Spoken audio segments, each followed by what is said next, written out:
Assalamualaikum warahmatullahi wabarakatuh. Salam guru penggerak. Saya Hadi Subroto dari CGP 9 dari SMAN 2 Ponorogo. Pada kali ini saya akan menyampaikan tentang koneksi antar materi untuk modul 2.3 tentang coaching dan supervisi akademik.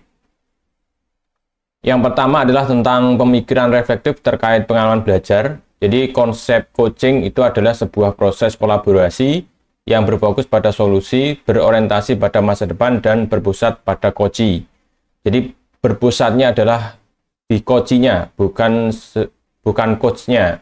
Jadi sangat berbeda dengan seperti halnya konsultasi ya atau konseling. Berbeda juga dengan kalau pelatihan seperti itu, karena pusatnya bukan di coach-nya tapi coachee-nya. Jadi bagaimana biar coachee-nya itu bisa mengubah, bisa menyelesaikan masalahnya sendiri. Kemudian paradigma berpikir coaching itu adalah yang pertama, fokus pada coachee atau rekan yang akan dikembangkan. Kemudian yang kedua adalah bersikap terbuka dan ingin tahu. Yang ketiga, memiliki kesadaran diri yang kuat. Yang keempat adalah mampu melihat peluang baru dan masa depan. Karena fokus pada coachee, sehingga coach harus bersikap terbuka dan ingin tahu terhadap kesadaran dan ide dari coachee, kesadaran diri yang kuat dari coachee maupun coach, dan peluang baru atau ide baru untuk perbaikan di masa depan. Untuk prinsip coaching itu yang pertama adalah kemitraan. Jadi bagaimana biar proses coaching itu berlangsung layaknya sebagai sahabat atau teman, sehingga fokusnya berbentuk sebagai kemitraan. Kemudian yang kedua adalah proses kreatif, bagaimana memunculkan pertanyaan-pertanyaan atau jalinan sosial atau ini interaksi antara coach dengan coachee, sehingga memunculkan suatu kreativitas dan akhirnya coachee bisa menyelesaikan permasalahannya sendiri. Sementara dari pihak coachee itu juga memunculkan kreatif, bagaimana menemukan ide, gagasan, atau cara untuk menyelesaikan dari permasalahannya sendiri. Kemudian yang ketiga adalah memaksimalkan potensi. Jadi fokus kepada coachee, setiap orang pasti memiliki potensi, sehingga dari potensi-potensi yang ada itulah yang digunakan untuk menyelesaikan permasalahannya. Selanjutnya adalah kompetensi inti coaching. Itu yang pertama adalah mengajukan pertanyaan berbobot. Jadi dari pertanyaan berbobot inilah nanti akan bisa menggali baik dari identifikasi permasalahan, kemudian rencana ke depan, dan juga untuk solusinya. Yang kedua adalah mendengarkan dengan aktif. Karena tadi adalah disebut kemitraan, maka coach harus bisa mendengarkan dengan aktif apa yang disampaikan oleh coachee. Kemudian kehadiran penuh, baik coach maupun coachee. Kehadiran penuh ini layaknya adalah mengobrol seperti halnya di warung kopi atau mengobrol dengan sahabatnya, sehingga benar-benar konsentrasi mendengarkan dan semua pikiran, perasaan, atau mungkin dirinya benar-benar sepenuhnya dalam percakapan tersebut. Kemudian dalam proses coaching itu yang saya pelajari adalah menggunakan alur tirta. Tirta itu sendiri artinya adalah mengalir. Jadi percakapannya itu diharapkan mengalir. Mengalir apa adanya atau mengalir dengan santai, dengan mengalir seperti itu. Akhirnya nanti terjadi namanya kemitraan dan ada proses kreatif dan sebagainya. Nah, tirta itu sendiri singkatan dari T-nya adalah tujuan, kemudian I-nya adalah identifikasi, selanjutnya adalah rencana aksi, dan terakhir adalah TA-nya itu tanggung jawab. Jadi nanti pertanyaan yang diajukan kepada coachee itu berdasarkan urutan dari tirta tadi.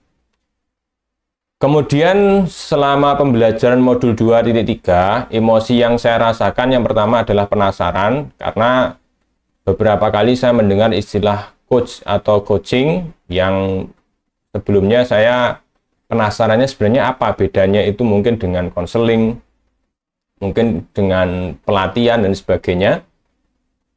Yang kedua adalah setelah saya penasaran, setelah saya mempelajari, kemudian saya tertarik. Karena dalam pembelajaran coaching itu, yang menyelesaikan itu adalah coachee-nya sendiri. Jadi bukan berpusat kepada coach.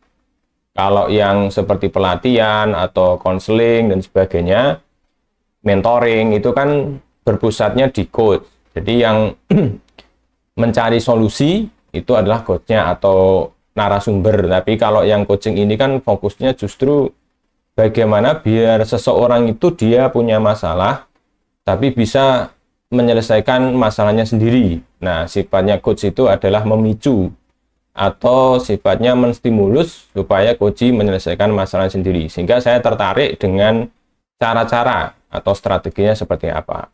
Selanjutnya adalah tertantang bagaimana biar bisa mempraktekkan.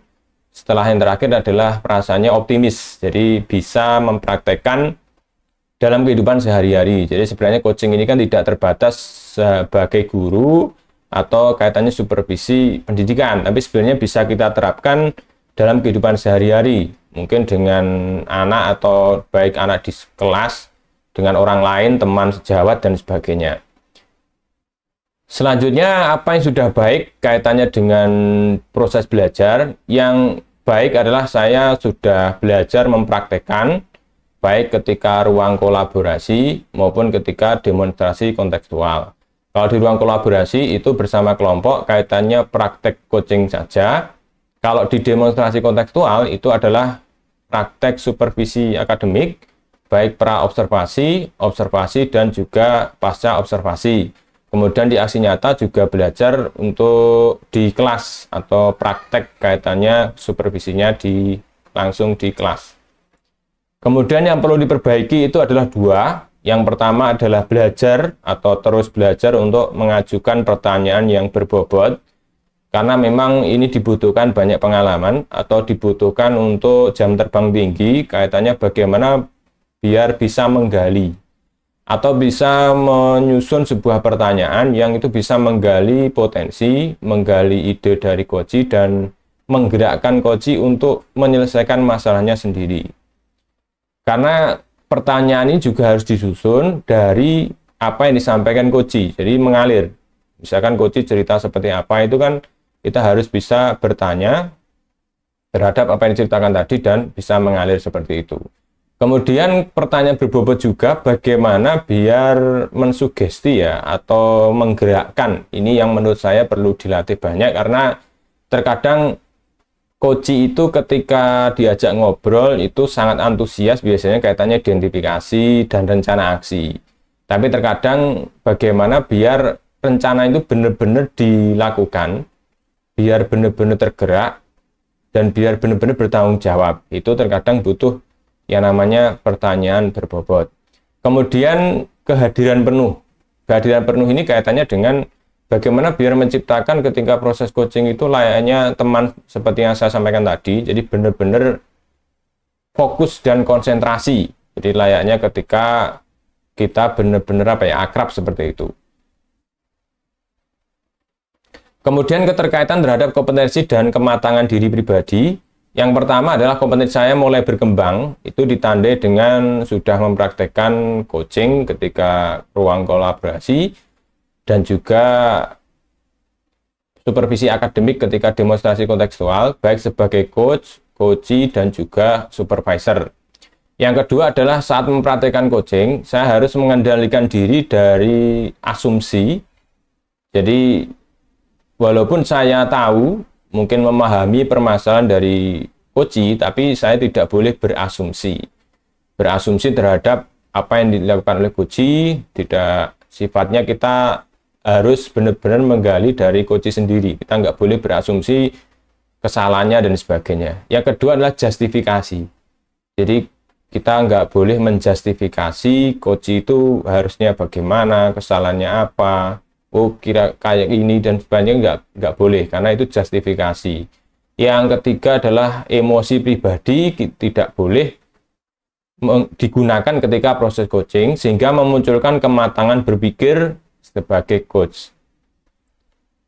Selanjutnya adalah analisis untuk implementasi dalam konteks CGP.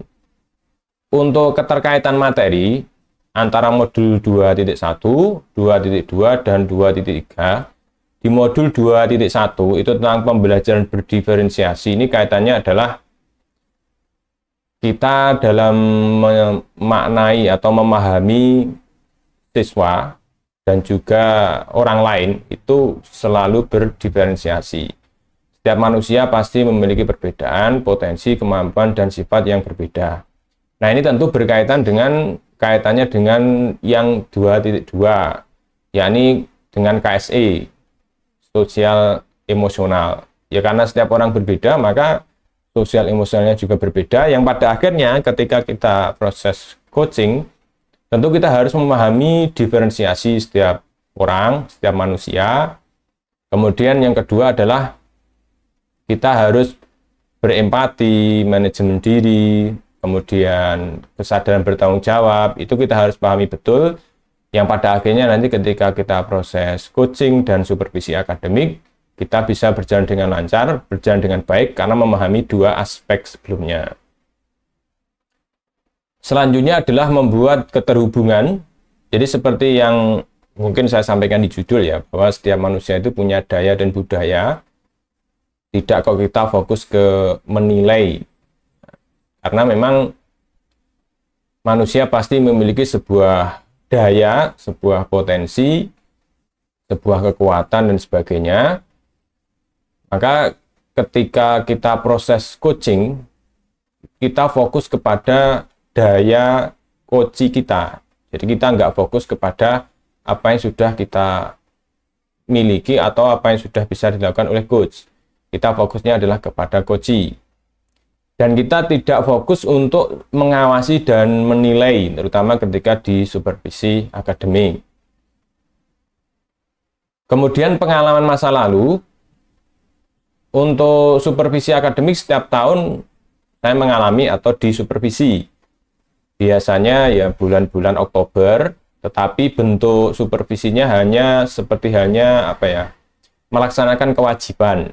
Jadi terjadwal tanpa mengetahui makna supervisi yang seharusnya. Karena dalam prakteknya itu yang mensupervisi bukan kepala sekolah, tapi kepala sekolah menunjuk untuk guru-guru senior biasanya itu sebagai supervisor.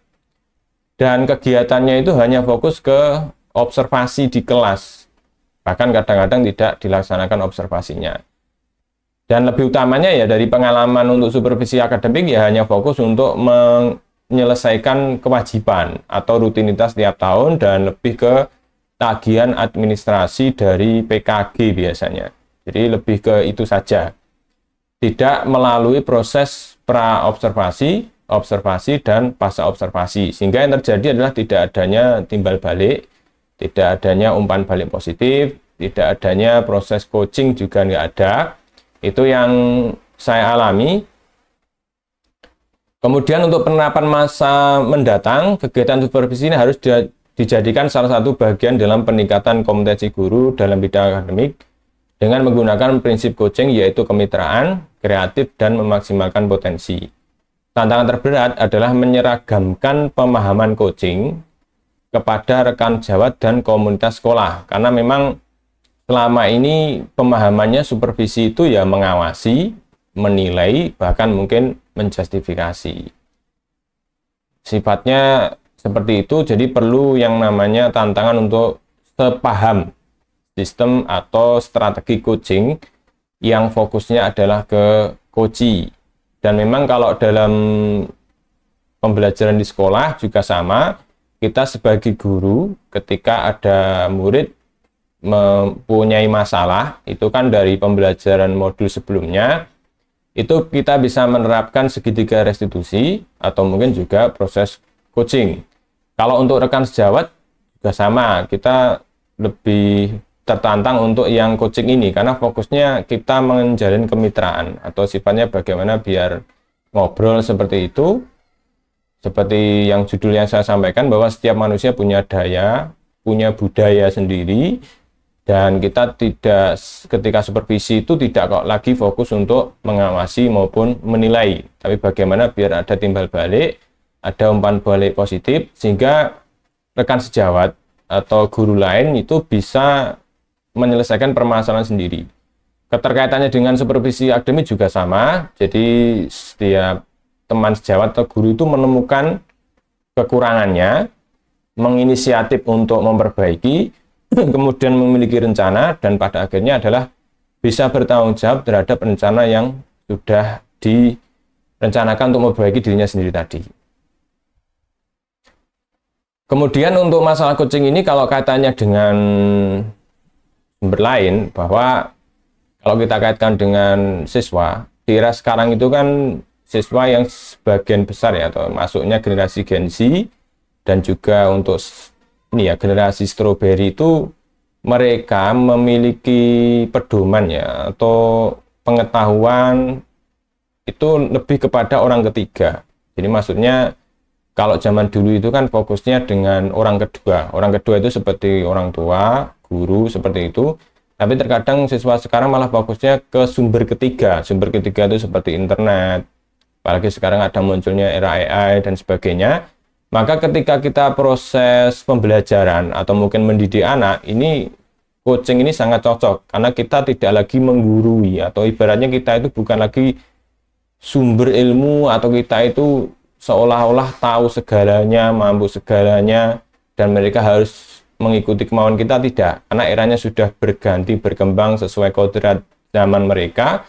Maka kita lakukan juga proses coaching ini karena fokusnya kepada mereka, bagaimana biar mereka itu berinisiatif untuk menggali dari beberapa pengetahuan orang kedua, orang ketiga tadi, informasi dari luar, kemudian mereka mengidentifikasi mereka permasalahannya, kemudian rencana aksi, dan akhirnya bertanggung jawab seperti itu.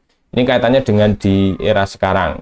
Jadi sekali lagi untuk kaitannya dengan coaching, memang sangat tepat diterapkan atau sudah menyesuaikan dengan era sekarang, karena era sekarang kita kadang kebanjiran informasi, tapi terkadang kita susah untuk menyimpulkan atau memutuskan, mengambil keputusan yang bertanggung jawab. Demikian untuk koneksi antar materi modul 2.3 ini. Terima kasih sudah menyimak, dan salam guru penggerak.